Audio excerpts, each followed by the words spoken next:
It's his morning crew on his radio, Rob, Allison, and Jim. The Christmas season, it's here. You can't get away from it, and the stores are packed with everything online spending. Even Amazon said, hey, we're going to give you some Black Friday deals starting tomorrow for 8 days.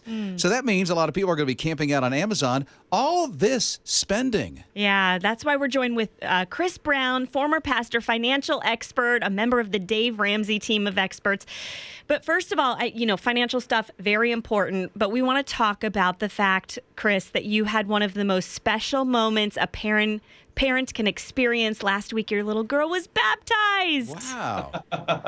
Yeah, lots of fun. It was really cool because my wife actually got to baptize her. So, for somebody who's baptized a lot of folks and been fortunate to be part of some pretty moving movements of God, to sit back and just kind of watch it as a bystander was a lot of fun. Very fulfilling. How did you feel as a dad watching your daughter and your wife do that? I felt like, man, this is my last kid, and thank God. We got the last one, wet for Jesus. So I was a little afraid that last one wasn't gonna pass through. That's awesome. And Chris, you do have a little explaining to do because I saw on Instagram that you went bankrupt in Monopoly. Oh, wait a minute. Monopoly? You'd think you'd boss Monopoly with all this financial stuff you know. I know. I was so embarrassed. I got absolutely drilled. They killed me. And you know how they beat me?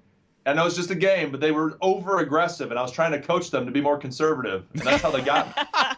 That's great. So it can work in board games, but probably not real life. Exactly. So what tips are you sharing with us and even your kids as you try to guide them through the Christmas season? Yeah, so Christmas season's coming up. We want to make sure that everyone's prepared for that. No one ever feels prepared, but I think a lot of folks think about, I don't know how much they think about budgeting throughout the year, but we got to think about budgeting when it comes to Christmas too. So first and foremost, you got to write down a list of who are you going to buy for? Because that list could go on for days. I mean, you're getting into kids' teachers, you're getting into neighbors. It can really grow into a really long list. So we got to, first of all, find out who are we going to buy for, determine that, and put a dollar amount next to each individual. That's a good place to start. Yeah, that can get overwhelming because you start listing it out and you're like, how am I going to afford all of these? So are you saying we should be a little more, I don't know, stingy about who makes the cut? Well, I don't know if it's stingy. I think it's just you got to be careful, and you've got to be creative with your gift giving. It doesn't always have to cost money.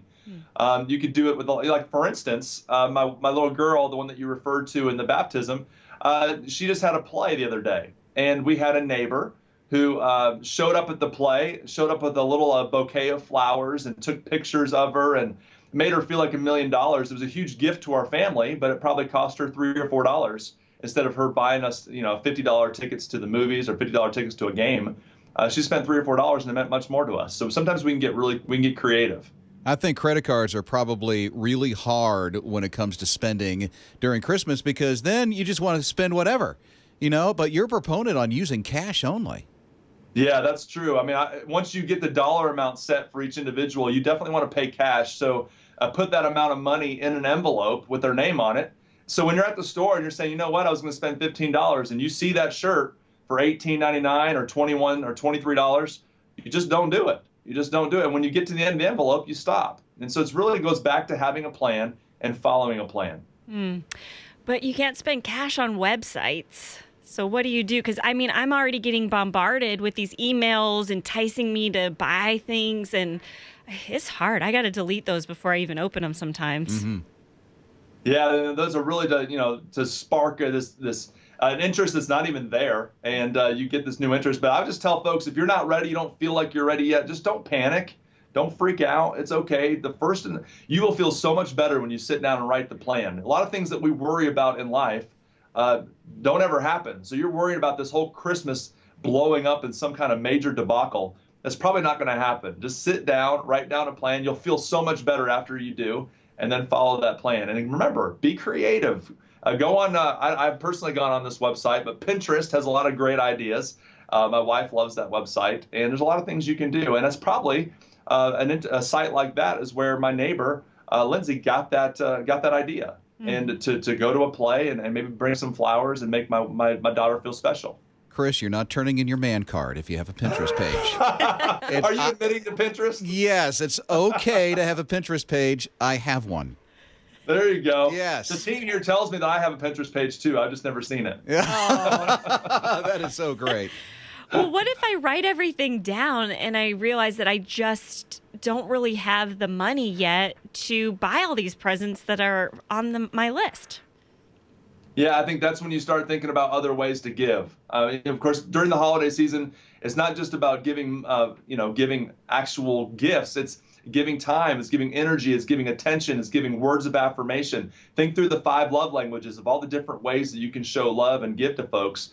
And then also, you're trying to get your family involved in giving. Maybe pick an organization that you want to go serve, or pick a cause that you want to go serve, and get involved in those kind of things as well. Because a lot of things that we can give to our kids are experiences, not necessarily things that cost money. For instance, just the other day, I heard of a staff member with a church that I go to. We did a giving exercise, and in his giving exercise, he received $20.